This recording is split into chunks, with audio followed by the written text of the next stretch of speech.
Go ahead and start and do our introduction. I want to welcome everybody to Hang Out with a Hero. My name is Dave Murrow, the Director of Church for Men and a member of the NCMM Board of Directors. And I am delighted to have a great guest with us today on Hang Out with a Hero, a guy who has a very interesting story that takes an interesting twist at the end. I'll introduce him in a few moments, but first I want to thank our titanium sponsors here at National Coalition, the American Bible Society, and Lifeway Men. And Jeff, we've also got a couple of movie sponsors, don't we? Yes, we do. We've got have you got the popcorn ready? We're going to do a movie that's in theaters on October 16th called Woodlawn. What's that about? Woodlawn is a true story about an African-American football player named Tony Nathan.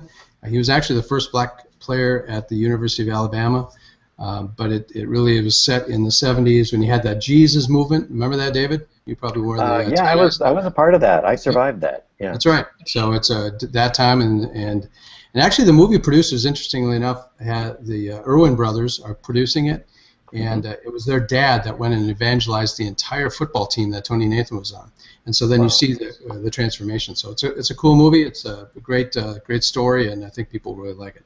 All right. Well, the other movie we're talking about, and our guest will be able to shed a lot of light on that one, is a movie that opens October 8th, one-day Fathom event called Finding Noah, and that's what my guest is going to talk about today.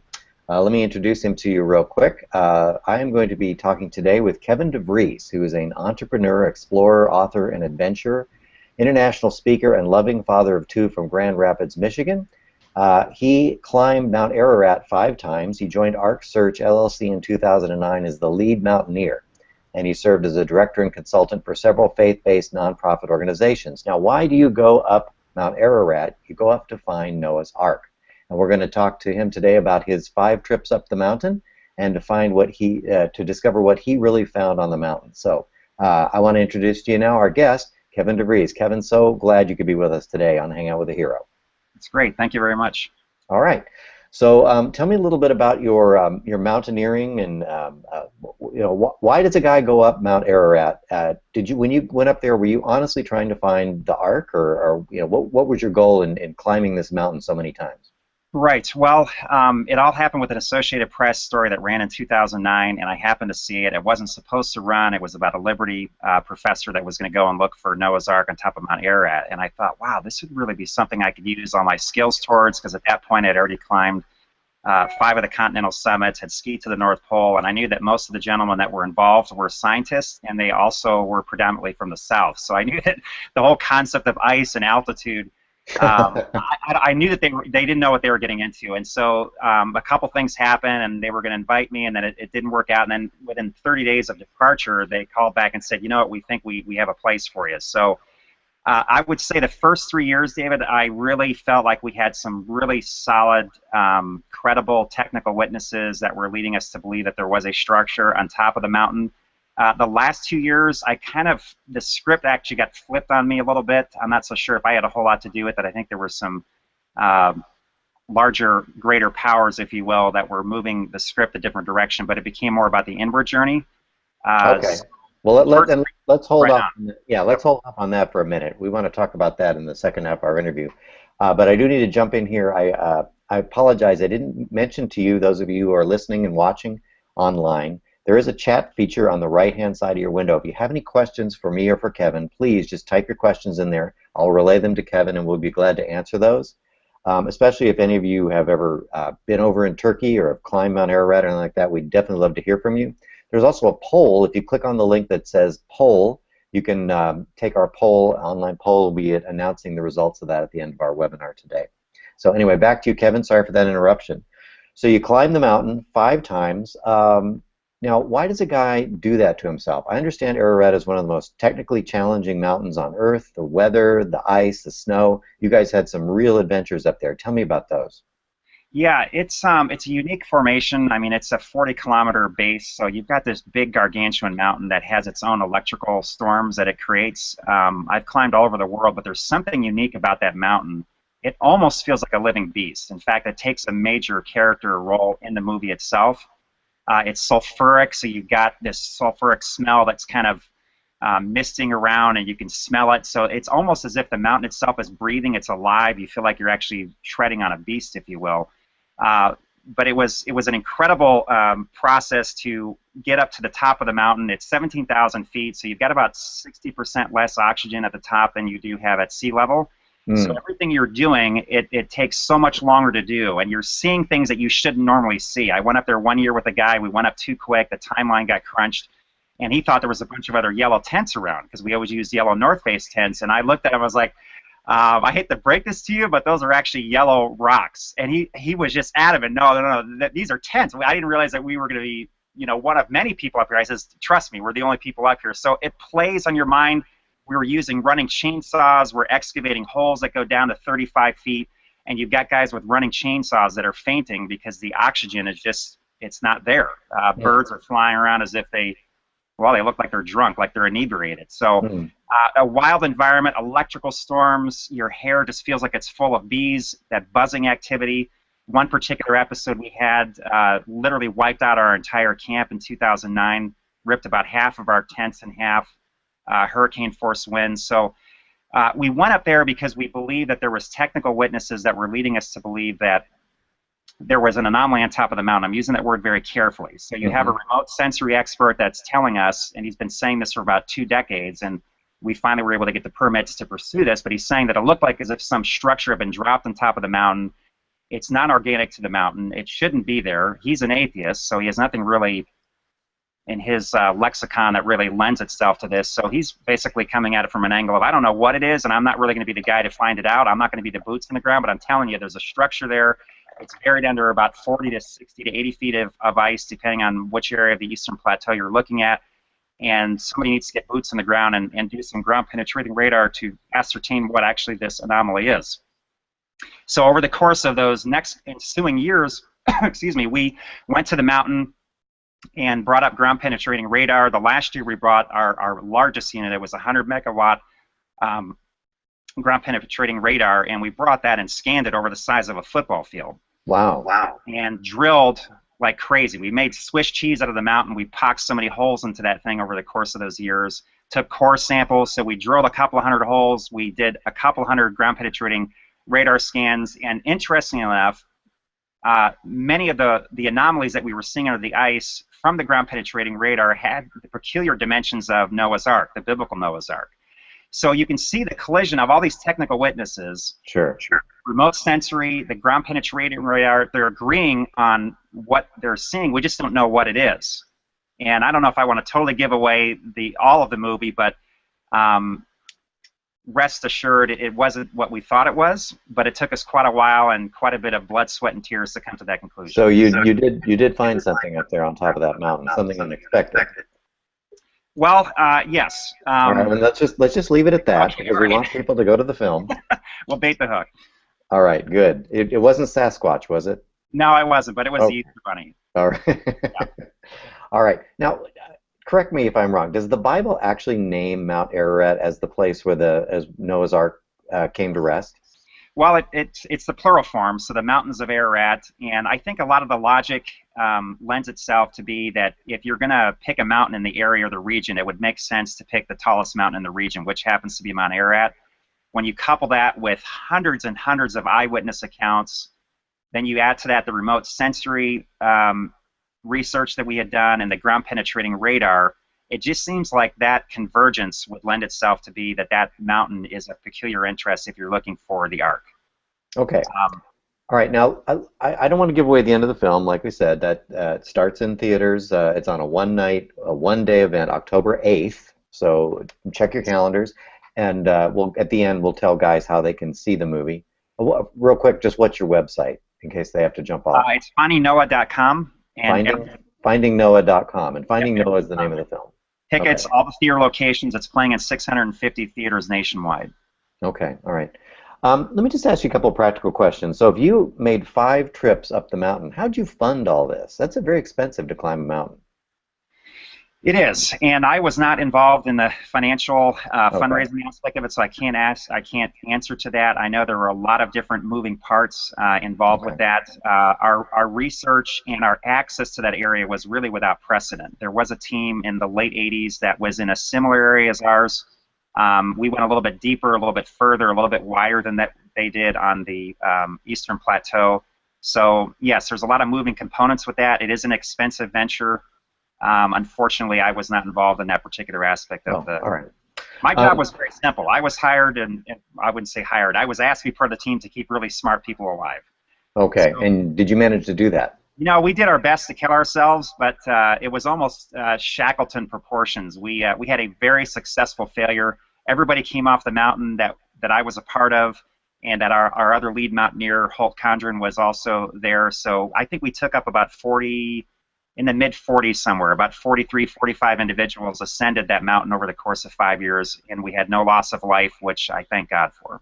Yeah. But there was actually a couple of situations where you thought you were going to lose somebody. Is that right? Yes.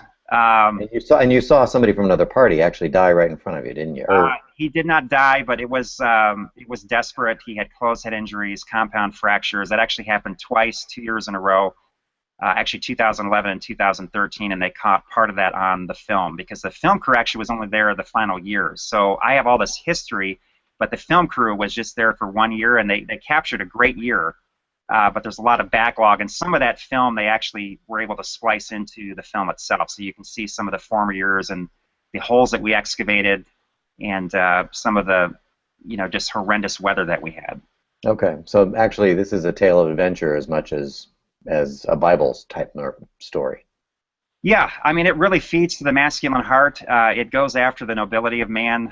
There's some savage aspects to this film, but I think people will see a silver thread that weaves all the way throughout the film, and it's this whole idea that God cloaks things in mystery. That's His glory, and it's the glory of man to search those matters out in Proverbs 25, verse 2. And so I think what a lot of the viewers will be able to ascertain rather quickly is that it's more than a boat. There's something happening here about a brotherhood.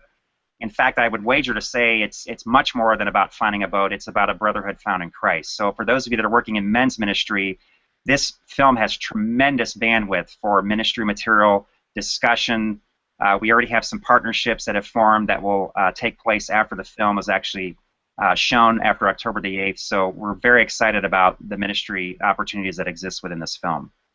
My guest on Hangout with a Hero today is Kevin DeVries. He is an entrepreneur, he's a mountaineer, he's a father of two, and he is currently the founder and president of Grace Explorations. And there is going to be a film about his adventure to find Noah's Ark called Finding Noah in theaters on October 8th for a one-night engagement. Kevin, so I'm not going to, again, we don't want to tell what you found or didn't find on the mountain. We want to leave that for those guys to go to the film. But you did, let's not talk about the boat, but there is something else you found up on the mountain. Tell me about the spiritual journey that you went on during your trips up and down the mountain. Right.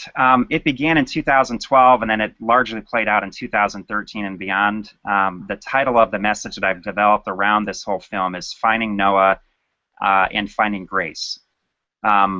And I go back to Genesis chapter 6, verse 8, where it talks about, especially in the King James Version, how Noah found grace in the eyes of the Lord, or favor in more of the modern translations. And so I really began to see something else that was more subterranean. It was below the surface. It was not as obvious, because the obvious quest was to find the ark. If we did, it would change all the ologies, everything from anthropology, archaeology, to zoology. It would change the scape and the landscape. It would be a watershed moment. But something began to internally happen within inside of me, and I began to feel like, you know what, we're probably all like Noah. Whether we're in ministry or not, whether we're mountaineers, or whether we work in a cubicle, or we're a lumberjack, or wherever we do work or do life, we're all like Noah. And we're all trying to find Noah, because I think Noah was an individual that was able to find and search for this mystery that led to this sense of marvel in his life that allowed him to escape this world that was drowning in madness. And I think anyone that takes a cursory view of culture would just agree that it just seems like culture is just going mad in front of us. Yes. And we're all in search of this mystery, this sense of marvel that can help us to find safety, security, closure, adventure, nobility. I guess in one way you could say the ark is more emblematic of the body of Christ, or Christ himself, where the door of himself opens up, and through his wounds we come and participate in fellowship with him, and he is the ark of our salvation. We know that from the Apostle Peter as well. So for me, the narrative changed dramatically, especially in 2013, and it became more about finding this grace figure, which for me, in a poetic vision, was very similar to what Solomon had with Lady Wisdom in the first 9 chapters of Proverbs, where I think Solomon was getting to the point where he couldn't just talk about wisdom anymore. He had to do something to make it foreign, but at the same time make it also very real. And so he took all those attributes of wisdom and personified those in a true and mythic container, a maiden form, if you will, of Lady Wisdom. And I felt like the same thing happened with grace. And really what I began to discover was it's all about grace in the end. So one of the lines that I keep saying is, I sought for the ark, or I looked for the ark, but I found the face of God instead. And what I mean by that is, and I know that that sounds rather, perhaps there's a tremendous amount of hubris in that statement, or pride, but I really mean to say what that statement is. I found the most beautiful face or attribute that I think God embodies, which is grace. So if love is a mountain, I think the peak of that mountain is grace. And love, I believe, as well, is really the mountain that conquers us as we climb towards God. So I'm climbing this mountain. I think in many ways we're all like Noah.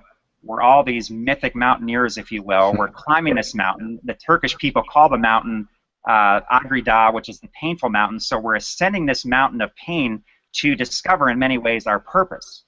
And I had this sense of, when I was climbing, this poetic vision just kept unfolding, and it felt as if like we were all these mythic mountaineers. We were exiled kings. We were literally and figuratively and poetically in a country not our own. So we're in this foreign country. We feel a sense of exile. We feel a sense of disconnect, where we're trying to get back to the heart of the matter, or our own hearts, if you will. And in the process of that, we're experiencing this pain. But then this tremendous paradox takes place, where we begin to realize that our purpose is embedded in our pain. It's encrypted, if you will. So then everything just spun around for me, and all of a sudden I began to look at the mountain differently. I looked at it as a physical embodiment of an interior journey that I was already on. And for me, you asked me yesterday, we did kind of a warm-up to this, and you asked me, well, what did you find? Don't answer the other question. Don't give away the movie. What did you find? I can answer it in 2 words.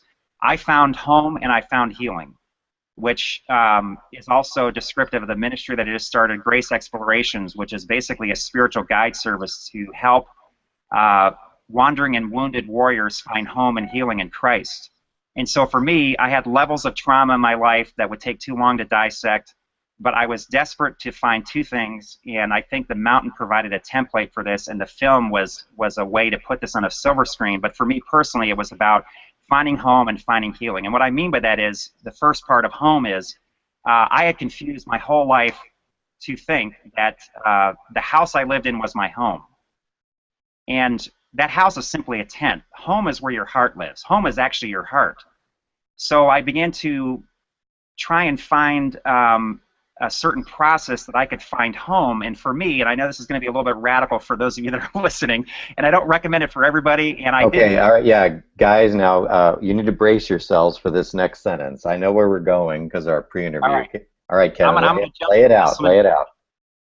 Well, here's the deal. So I come off the mountain in 2013, and just the sense of, wow, there's a lot of disconnect here, and just trying to have a whole bunch of dots that need to be connected. And so a perfect storm happened, both economic, spiritual, emotional, that led me to the point where I made a decision, and it was my decision. Most of it was fueled by desperation and despair, to live in my truck.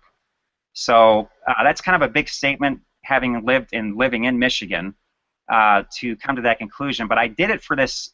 There's many reasons for it, but the primary reason I want to communicate today is I was desperate to find the place where I could live in the present. It seemed like my whole life I was always regretting the past.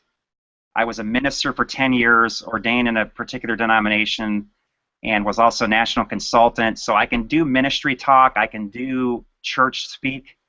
I know Christianese really well, but all this layers and layers of regret, and when I looked back on ministry, it just felt like a lot of ministry for me was just a way to medicate my own self-hatred.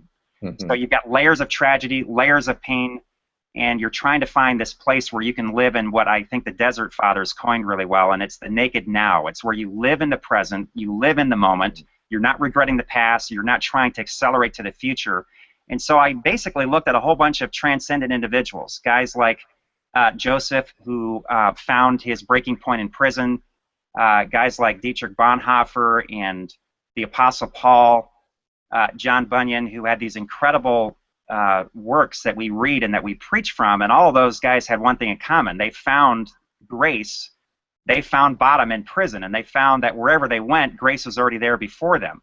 And then you take it a step further and you look more at contemporary history, and you see guys like Gandhi, who lives in a goat shack and yet had a tremendously transformative life. And I know we have theological differences with him, but you can't argue the fact that he had an impact. That's true. And so it seemed to me that the main goal was to be like Christ. And if I look at the life of Christ and I watched how he led this nomadic life, I came to the simple conclusion that Christ needed no home or no place to rest his head because he was always at home in his heart. And I think that's one of the profound impacts that he had on people. And you and I, we know people that that are living in the past, that are living in the future, but when you meet a person that is 100% present, they are right here, they are zoned in, they can deal with the pain and the pleasure all at once because that's where they live, in the present, you have found a person that's probably going to have a profound impact on life. And Christ was that type of person. Plus, you know, what do you do with a guy whose home is heaven? You know, you're going to build a mansion for this guy? I mean, it's kind of a joke. So I think for him, he was always present, he was always inviting Christ into his present.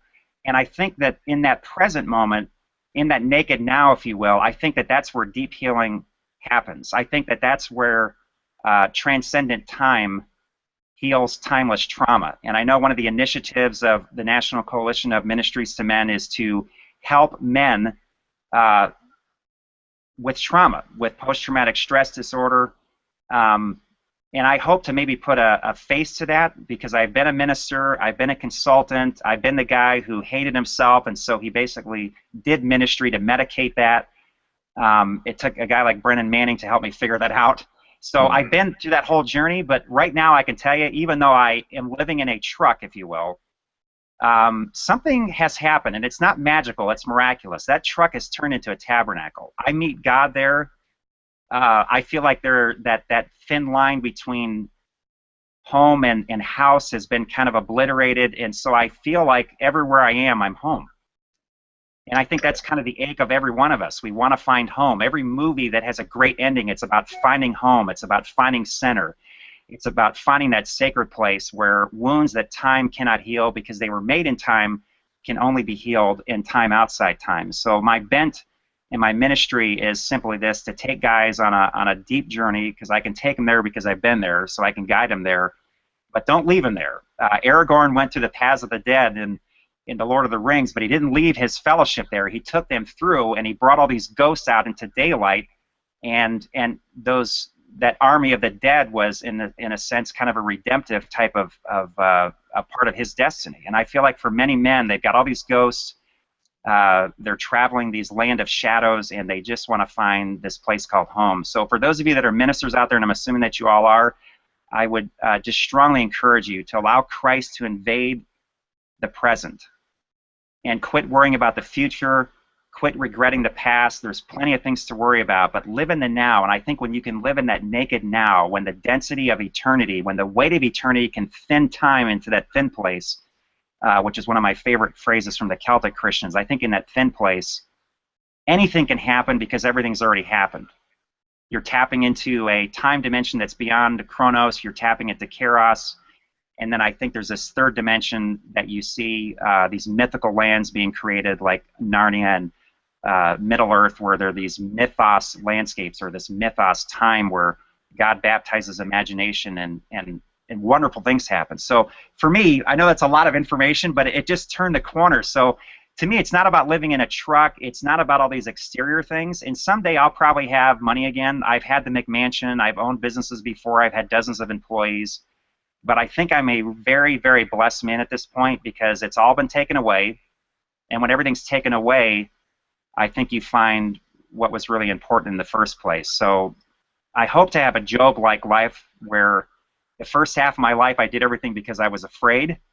I wanted to do the right things because I was afraid. I hope the second half could be much different. I hope that I could do good things and maybe in the process become or be involved in some level of greatness, but not out of fear, out of love, because God has shattered all my misconceptions and He's answered all my unanswerable questions with His unquestionable self.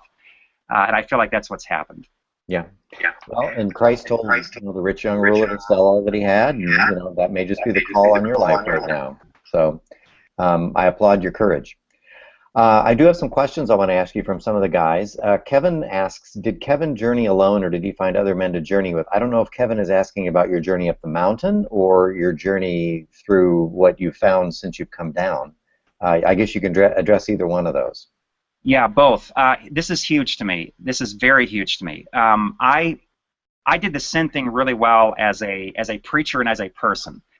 We all get this construct of confess your sin and Christ will be faithful to heal and forgive. But there's this other construct that I didn't understand even when I was in ministry, and it's this idea of community. It's this idea of going back to the book of James and of confessing your sins one to another, where you develop this royal priesthood. Not that these people can forgive you because their blood can't atone for anything. That's Christ on Calvary. His blood can forgive.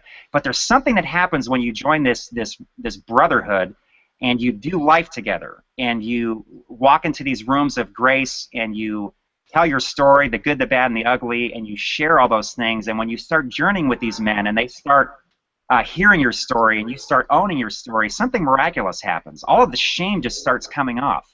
And so you can talk about living in a truck and it's not shameful because there's actually something transcendent that's happening there. You can talk about going through bankruptcy or through divorce or loneliness or depression or ministry burnout, and there's no shame attached to it because there's something transcendent that's happening. There's something that's being redeemed. Guilt is good. I think shame is bad. Guilt says you've done something bad. Shame says you are bad. And for way too many years, I felt like I was defined by my failures.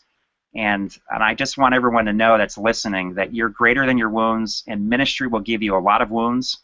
Any of you that have been at this long enough, you know that there's a lot of wounds that can happen there, but you can be greater than that. So yes to that question on both counts. I went up the mountain with men. We always went up with 2 by 2, if you will, at least. One gentleman went by himself after our group had left in 2010 by himself. He was from Scotland, and he was researching a site, and he was never heard of again. Now, I don't know if that would not have happened if he was with someone, but there is some wisdom in doing it together. Doing life together. Yeah, good. Hey, Jeff Abramovitz, are you there? Are you on the line? Speak to me, Jeff. I'm here. How's our poll going?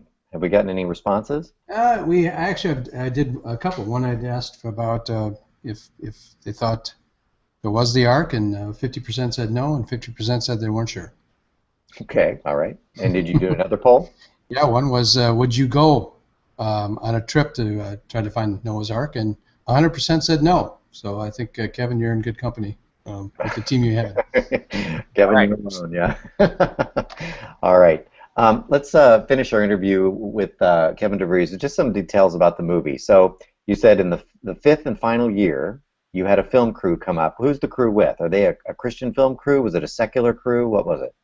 They were believers, and I'm very happy to say that because we were a little nervous. Film coming out of Hollywood, which is not known to be pro-faith.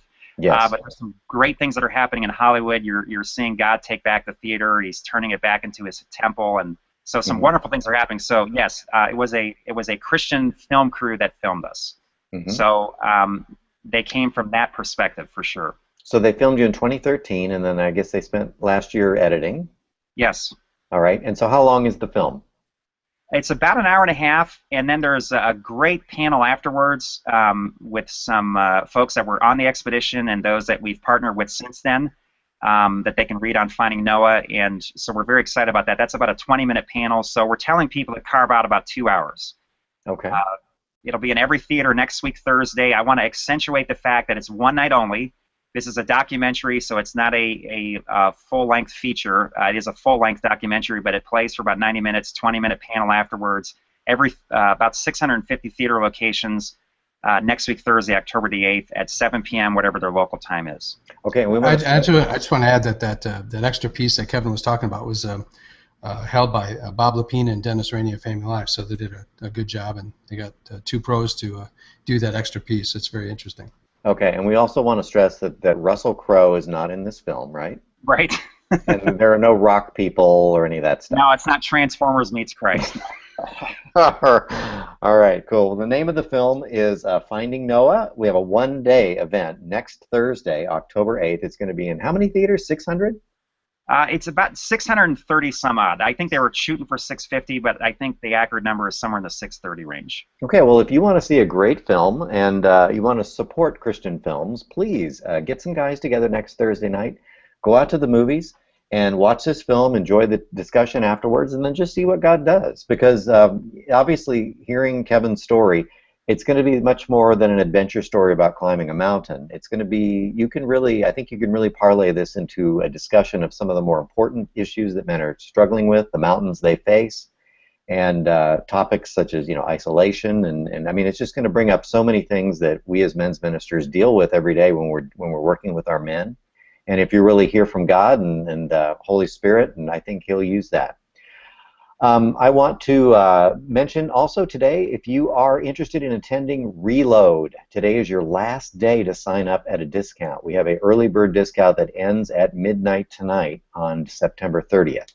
So if you've never been to the Reload conference, oh my goodness, you have missed it. It is the world's largest gathering of Christian men's leaders. And this year, we are going to be at Golden, Colorado. We're meeting at a church called Flatirons Church, which is a church that is absolutely sold out on reaching men. To tell you how bad this church has got it for men, the pastor wrote a book called Grow a Pair. So they are very bold about going after the male of the species. And we'll actually be hearing from that pastor and some of the innovative ministries they do with men to break them down and get them to the point where they'll actually talk about the real stuff in their lives. So I got some other questions here, or just comments here. I guess Kevin has seen the film. He said, this is a great film, so well done. Jose says this is a great film. I don't know if these guys have seen it. Aaron Judkins, hello, my fellow Mount Ararat explorer. Do you know Aaron? Oh, yeah, I know all those 3 guys. Great guys. Okay, so it sounds like you're being photobombed, or I don't know what you call it, stalked on the air here. But listen, Kevin, it has really been a pleasure to have you on Hangout with the Hero today. I loved hearing your story, both the adventure story on the mountain, but even more importantly, the inner work that Christ has done in your life since coming down the mountain. I really appreciate your honesty and your willingness to be present with us today on Hangout with a Hero and just share your story. So thank you so much. Thank you. All right. And before we sign off, once again, I do want to thank our titanium sponsors that make these possible, and our big sponsors of NCMM, the American Bible Society, who just came out with the Men's Bible a couple of years ago. Now, Jeff, it wasn't the Men's Bible their fastest-selling Bible right out of the blocks ever? Fastest men's Bible, I think. I mean, fastest specialty Bible or something like that. Fastest specialty Bible ever. They came out with the Men's Bible. Like, men don't read the Bible, right? So they come out with this Men's Bible through NCMM, and there's a lot of devotional material that some of you guys, I provided a devotion, and some other guys from NCMM. Well, this darn thing went crazy. It sold like 10,000 units in the first month or something.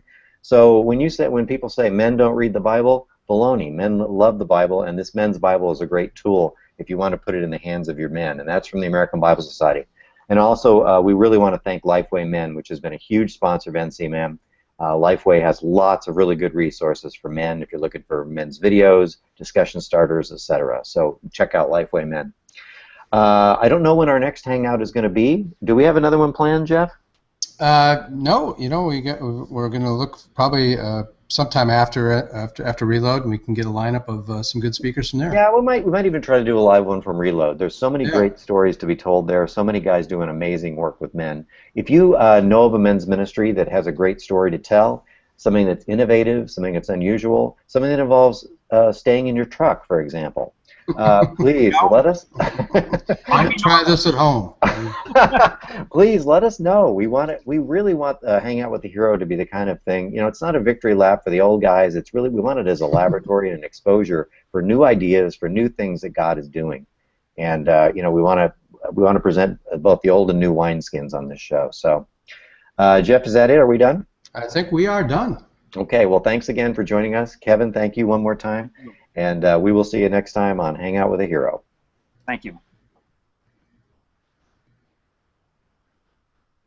All right, we are stopped. Are we clear? We're Yeah, it. do you think Google recorded it for us? I hope so. It was good. Oh, okay. Yeah. Kevin, thank you very much for your candor. That was wonderful. Yeah, thanks. The time to just dissect that.